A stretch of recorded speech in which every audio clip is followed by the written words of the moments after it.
안녕하세요. D2 구독자 여러분들, 디지털투데이 조미듬입니다. 엑서빌리티 신입입니다. 지난 2회차에 걸쳐 보고서 작성 방법에 대해 말씀해 주셨는데요. 네. 오늘은 어떤 거에 대해 말씀해 주시나요? 네, 여러분들께서 지금까지 저희와 함께 보고서를 어떻게 사전 준비를 하고 또 어떤 형태, 어떤 구성으로 만들어야 될지에 대해서 고민하고 이제 시작하는 것까지는 우리가 얘기를 나눴어요. 그런데 지금부터는 그런 보고서를 쓸 때 어떤 실수를 할 수 있는가, 어떻게 하면 그런 실수들을 줄일 수 있는가에 대한 얘기를 나눠보는 시간이 되겠습니다. 우리가 이런 이제 보고서를 만들 때에 흔히 하는 실수들을 가지고 이제 어떤 분들은 그런 어떤 마이너한 부분들을 우리가 크게 신경 쓸 필요가 있는가 이렇게 생각하시는 분들이 있어요. 하지만 그런 실수들은 보고를 받는 분들에게 그 전체적인 보고 내용보다는 아주 지역적인 곳에 신경을 쓰게 한다든지 아니면 그런 실수들로 인해서 이 보고서를 쓴 사람이나 조직이 아주 성격 있게 검토를 안 했구나 또는 뭐 너무 급하게 만들었구나 라는 그런 인식을 선입견으로 줄 수 있기 때문에 그런 이 실수들을 안 하고 또 발견해서 수정해서 이제 완벽하게 만드는 노력들이 중요하다고 할 수 있겠습니다.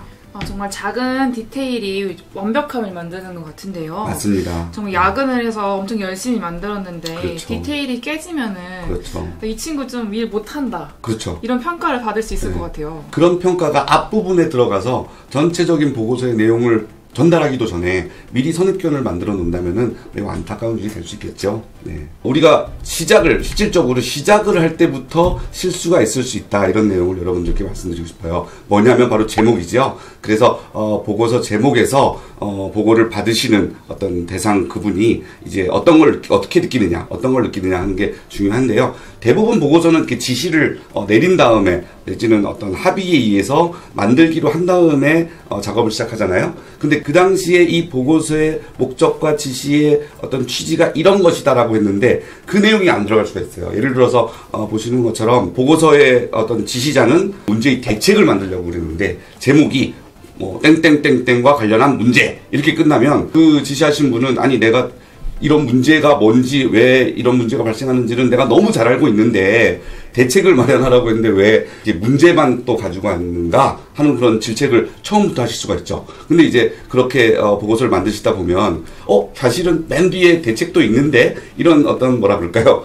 좀 머리를 긁적거린다든지 있어요 라는 얘기를 할 수 있는데 사실은 그게 제목에 있으면 좋다는 거죠. 제목부터 보고서 지시를 하신 대상에 맞게 만들어야 된다 이런 말씀을 드리겠습니다. 자, 그리고 보고서를 딱 펼치는데 그 보고서를 받는 분의 그 상황에 맞도록 뭐 출력 또는 화면에 띄워본다든지 이런 것을 안 하고 만약에 그 단계를 거치지 않고 가져가면 화면에서 나오는 것처럼 이제 폰트 문제로 깨진다든지 또는 디스플레이를 했는데 기존에 작업했던 PC와 다른 환경이어서 원래 의도했던 바가 표현이 안 된다는 경우가 있어요. 그렇게 되면 이 역시 이제 보고 받는 사람들에게 어떤 선입견을 만들게 되거든요. 그래서 이런 부분들도 끝까지 확인해야 됩니다. 물론 여러분들의 동기분이나 선배분들이 에이 그런 건 중요한 게 아니야. 좀 깨져도 돼. 이렇게 얘기하시는 분들이 있을 수가 있어요. 하지만 그런 얘기에 귀 기울이시지 말고 끝까지 꼼꼼히 확인하시는 게 좋습니다. 그 다음에는 또 생각해야 될 부분이 이제 내용으로 들어가는데 뭐 예를 들면 중제목이나 소제목 같은 내용들을 만드실 때 그것들만 처음에 보시는 분들이 있어요. 내용을 보신다기보다는 어떤 중제목이나 소제목을 보시고 이것들이 잘 구성이 됐는지 이렇게 보시는 분들이 있는데 예를 들면 그 소제목이 MEC라고 하죠. 그래서 그 각각을 보면은 명확하게 분리가 돼 있고 어떤 배타적으로 서로가 아주 독립적이어야 되고 합치면은 전체가 되는 그런 게 돼야겠죠. 예를 들면 중국 요리에 대한 내용을 만들어야 되는데 그 내용 중에서 면류, 밥류, 요리류까지는 좋은데 갑자기 짜장류가 나왔어요. 근데 그렇게 되면은 이게 전체적으로 독립된 부분이 아니고 하나가 큰 하나 안에 들어가는 그런 내용들이 독립적으로 나오게 되잖아요. 이렇게 되면은 이제 보는 사람으로 하여금 구성에 완벽한 어떤 성의를 담지 못한 것 같다 이런 또 선입견을 줄 수가 있기 때문에 그런 부분들을 좀 조심해야 됩니다. 근데 이제 여러분들께서 작업하시다 보면 보고서 작성 지시자가 이런 걸로 어떻게 금방 이제 알 수 있죠? 이런 질문을 하시는 분들이 있어요. 보고서를 작성하는 사람들은 잘 모르겠지만 보고서를 보시는 분들은 그런 보고서를 예를 들어서 하루에 한 개씩만 본다고 해도 1년이면 거의 300개가 넘는 그런 보고서를 이제 보시게 되는 거잖아요. 그렇기 때문에 그게 눈에 잘 들어옵니다. 네, 그래서 이런 부분에도 신경을 쓰셔야 돼요. 그 다음에는 여러분들 혹시나 이제 보고서에 정량적인 내용들을 담을 경우들이 많습니다. 그래서 이런 정량적인 내용들을 담을 때 데이터 측면에서 조심해야 될 내용들을 제가 말씀을 드리려고 해요.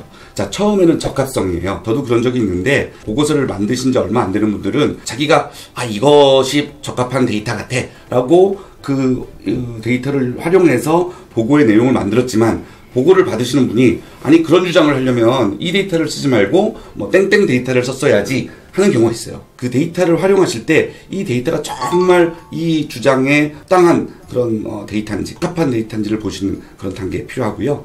또 정확성도 필요합니다. 이 정확성은 뭐냐면 자 누군가한테 그 데이터를 이제 받았을 경우에 우리가 이제 대부분 이 데이터가 되게 정확할 거야 이런 생각을 좀 하잖아요. 근데 그 데이터가 어떻게 축적이 되고 가공됐는지를 파악할 필요가 있어요. 네, 그렇게 파악하지 않으면은 정말 정확하지 않은 데이터를 통해서 오류가 있는 주장 또는 결론을 낼 수가 있거든요. 그래서 그런 정확성 부분도 파악해야 되고 이제 신뢰성 부분도 여러분들이 신경 쓰셔야 되는데 저는 이제 감히 말씀드리건데 이 세상에는 신뢰할 수 있는 데이터는 없다라고 생각하는 게 맞는 것 같아요. 어떤 분들이 이제 인터넷에서 이렇게 가지고 온 구글링 작업을 통해서 가지고 온 또 이 방송도 마찬가지죠. 유튜브에서 누군가가 주장한 이런 것들을 이제 보고서에 인용하면서 마치 이 데이터가 굉장히 신뢰할 만한 정보인 것처럼 이제 표현하는 경우가 있는데 그런 경우에 만약에 그 정보나 데이터에 오류가 있으면 아주 크게 신뢰도가 떨어지거든요. 그래서 이런 부분은 계속 체크를 하고 아무래도 인용하는 데이터의 그런 신뢰도 측면에서 이게 확신이 없다라고 한다면 그 출처를 밝히고 이게 최선은 아니지만 차선의 방법이라는 것을 언급하는 것이 좋습니다. 데이터를 활용하는 경우는 청자에게 정확성이나 신뢰성을 주기 위해서 쓰는 그렇죠.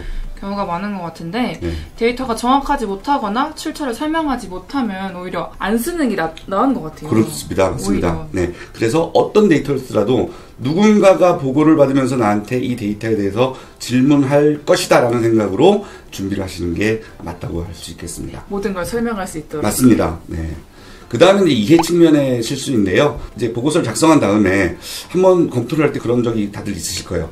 이 내용을 과연 이 보고를 받으시는 분이 이해하실 수 있을까? 그런 생각이 든다면 거의 100% 걱정은 현실이 됩니다. 그래서 그런 걱정이 된다면은 대부분 이해하시지 못할 거라고 생각하고 다시 쉽게 실무진들만 쓰는 전문 용어가 있다면 좀 풀어서 쓴다든지 표보다는 그래프로 한다든지 적합한 수준으로 보고 받으시는 분하고 어떤 비슷한 수준이나 비슷한 경험을 가지시는 분한테 한번 보여드리는 파일럿 이런 것도 해보는 게 좋죠. 네, 그리고 있다. 실제로 여러분들 지금 화면에 그 뜬 내용을 보시면 아주 전곡을 찌르지 않고 다음 페이지를 기다리게 하는 기술 이렇게 제가 표현했는데 보고를 받다 보면은 지금 말을 해도 될 것 같은데 조금 이따 나옵니다. 내지는 다음 페이지에 정리되어 있습니다. 기대하세요. 이런 의미로 얘기하는 것 같은데 아니죠. 이제 보고 받는 사람 입장은 하루에도 여러 건의 보고를 받기 때문에 빨리 알고 싶어 하죠. 그래서 이런 부분들은 조금 지양하시는 게 좋고 결론이 뭐야 빨리 얘기해 이런 어떤 갑분싸죠. 분위기 쌓이지는 분위기 형성이 되지 않도록 어떤 암시 은유, 복선 이런 것은 웬만하면 사용 안 하시는 게 좋을 것 같습니다. 정말 바쁘다 바빠 현대사회인데 그렇죠. 지금 한시가 급한데 네네네. 밀어서 말해버리면 네네네. 집중도 안 되고 맞습니다. 네. 그 다음에는 이제 표현의 실수 부분입니다. 어떻게 보면 우리가 알맹이가 있어야 된다 이런 표현들도 자주 하잖아요. 특히 언론사에서도 그런 말씀을 많이 하시는 것 같은데 이렇게 알맹이가 이제 있어야 되는 거는 맞지만 너무나 그런 알맹이를 만들려고 중간에 어떤 논리나 과정 이런 것을 생략한다면 그게 말이 된다고 생각하느냐 이런 또 분위기가 세지는 그런 또 내용이 될 수가 있으니까 이런 부분들도 조심하셔야 되고 그리고 때로는 너무나 알맹이를 찾으려 해도 없다고 한다면은 솔직담백하게 얘기하는 게 또 보고하는 게 답일 수도 있습니다. 그리고 그런 내용들을 너무 부각시키기 위해서 절대로 극히 전혀 이런 표현 쓰는 것은 보고에서는 어울리지 않는 거죠. 그런 부분들 여러분들 고려하시길 바라겠습니다. 네, 그리고 또 나왔습니다. 보고를 받으시는 분이 저도 이제 그런 분을 모셨던 적이 있어요. 내가 경험이나 지식 수준이 매우 높다. 그래서 지금 보고를 받으면 내가 뭔가 새로운 것을 나는 알아야 돼. 내가 새로운 것을 알게 하지 못하는 그런 보고는 너무 무의미해. 이런 분들이 있어요. 네, 그런 분들한테 보고를 할 때는 그런 어떤 something new죠. 그런 새로운 것을 만들어야 되는데 한번 보세요. 새로운 것이 하나도 없군.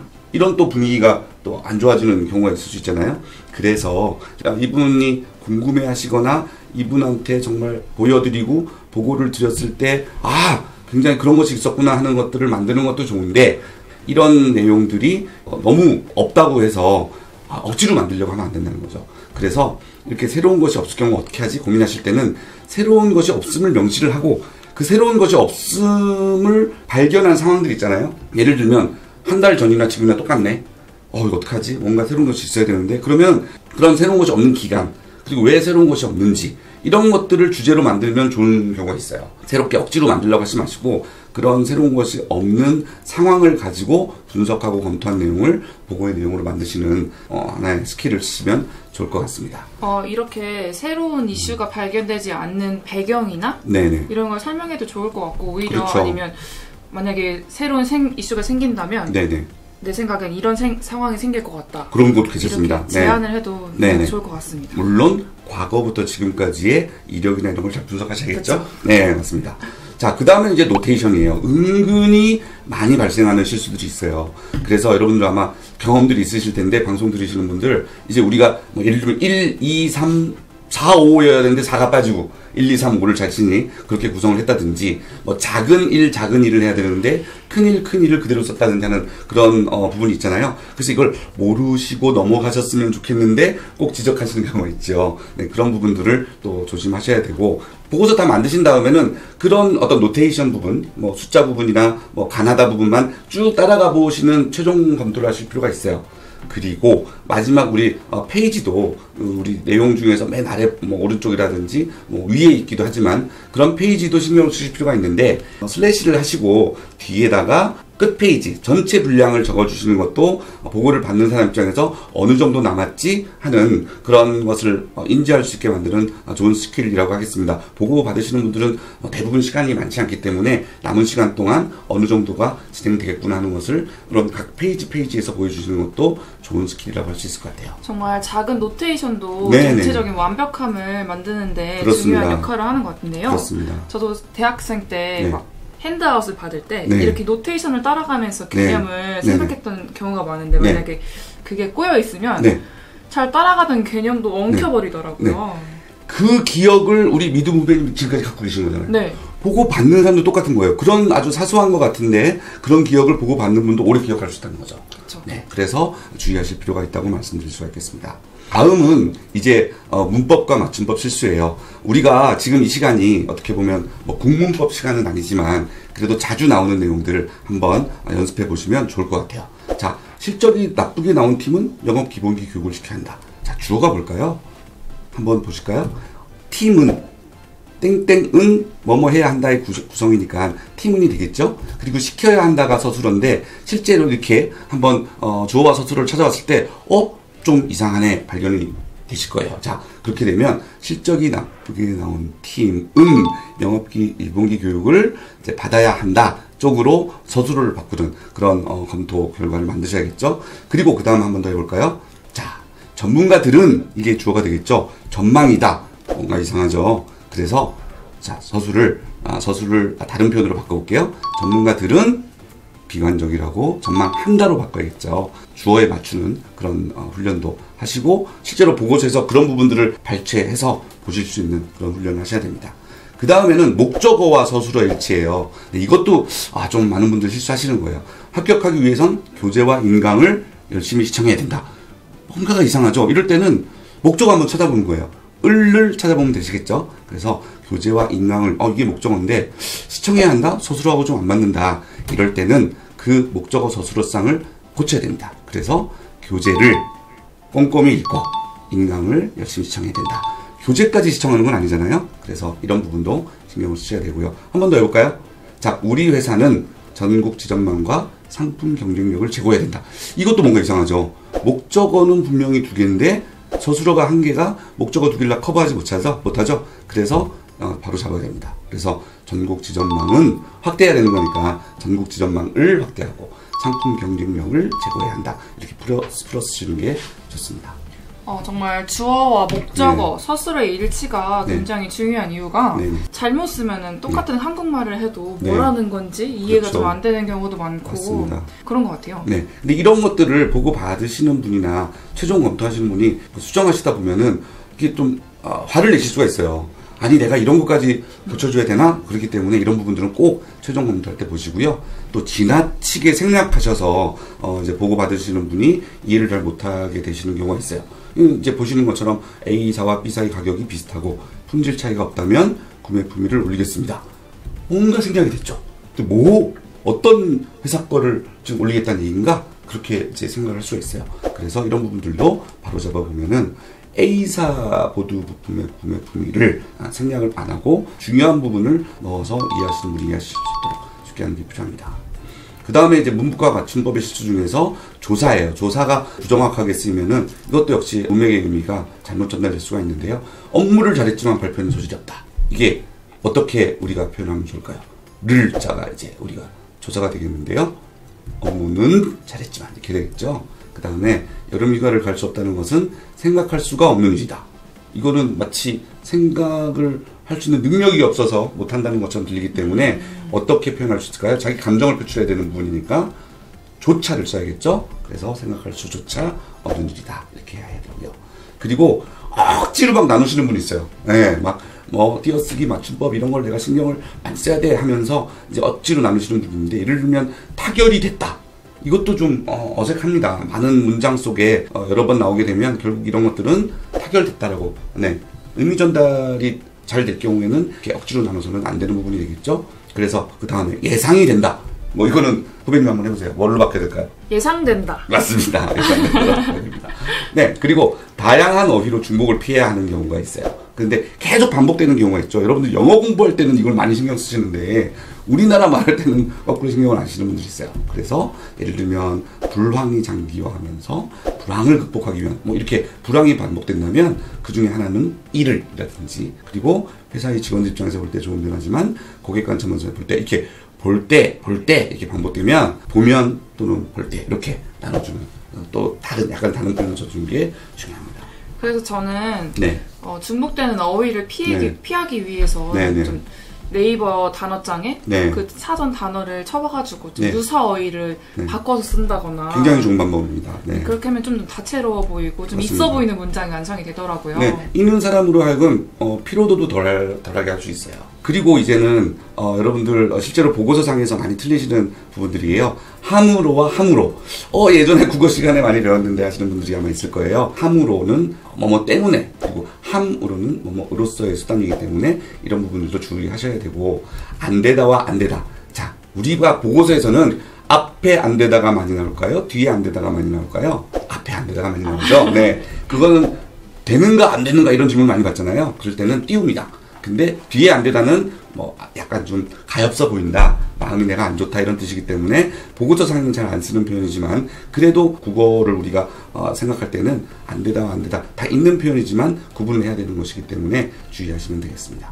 붙이다 이거는 우리가 너무 많이 시험 문제에 나왔었죠. 그래도 보고서상에 틀리게 이제 표현되는 경우가 있어요. 그래서 떨어지지 않게 붙이는 것은 티읕 받침을 붙이고, 그리고 이제 편지를 붙이다 할 때는 받침 없는 붙이다, 이것도 아주 조심하셔야 되고, 작다 적다도 보고서에 많이, 이거 기술 중심의 회사라든지 이런 부분에서도 어떤 데이터를 표현할 때도 많이 쓰는데 실제로 대부분의 어떤 그 크기라든지 이런 부분들에 관련된 거는 작다를 써야 됩니다. 하지만 수량이나 분량 이런 거는 작다가 아니라 적다가 되겠죠. 이제 띄어쓰기, 여러분들 이제 이렇게 연습할 때는 재미있는데 실제로 보고서상에서 빨간 줄이 탁탁 그어져서 리더분이 이렇게 검토해서 주시면 좀 기분 나쁜 거예요. 그래서 한번 보시겠어요? 만난 지도 오래됐다 할 때 지도, 사는 되는 애 되는, 자 이런 부분들은 시간을 나타내는 의존명사의 경우에 띄어쓰고, 의미를 가진 되는 이건 또 띄어쓴다, 이런 걸 꼭 명심하시고요. 많아요. 은근히 많이 틀립니다. 그리고 만큼, 이 만큼은 또 여러분들 이제 외우실 때 무조건 띄어쓴다고 이제 외우시는데 이것도 이제 사실은 맞는 게 아닙니다.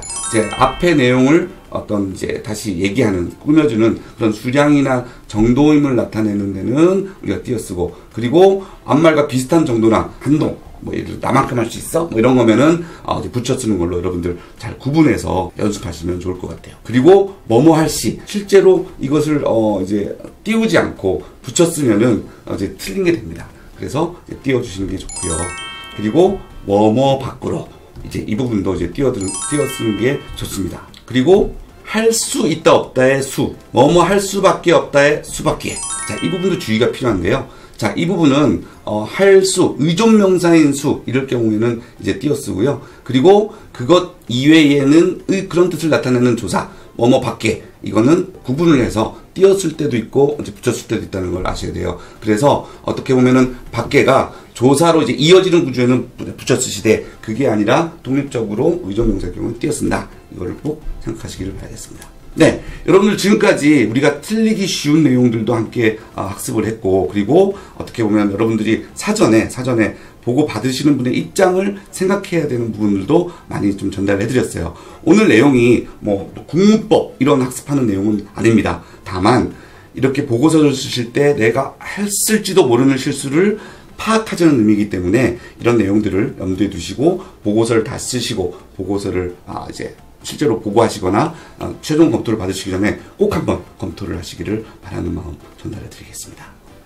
네, 오늘 들은 꿀팁으로 상사분들에게 원픽 받는 D2 구독자 여러분이 되었으면 좋겠습니다. 네. 지금까지 디지털투데이의 조미듬이었습니다. 네, 엑서빌리티 신입이었습니다. 감사합니다.